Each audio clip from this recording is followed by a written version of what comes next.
Welcome to the banker lamp. Please enjoy the video. You begin by inspecting the pan. Look for warping, loose handles, or heavy carbon. Once identified, gather your tools, non-abrasive scrubber, white vinegar, baking soda, and a soft cloth so you don't damage the steel. Now rinse the pan and simmer 1 part vinegar to 3 parts water for about 10 minutes.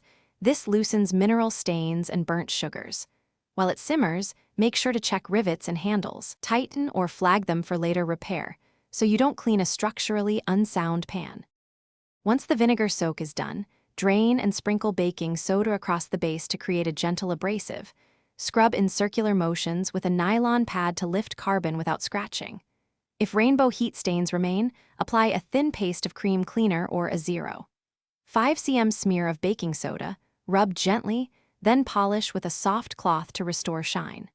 For stubborn food, deglaze by adding hot water and scraping with a wooden spatula. Repeat so the surface regains an even, smooth finish. You finish by drying the pan completely and retightening any loose rivets so the handle is secure.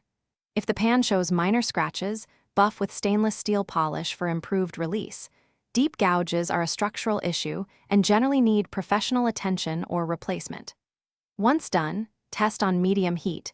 If food still sticks, season the pan lightly or verify your burner's heat distribution. If warping caused uneven cooking, the key troubleshooting tip: replace the pan. No amount of cleaning fixes a bad. Thanks for watching. If this was helpful, leave a like and consider subscribing. See you next time.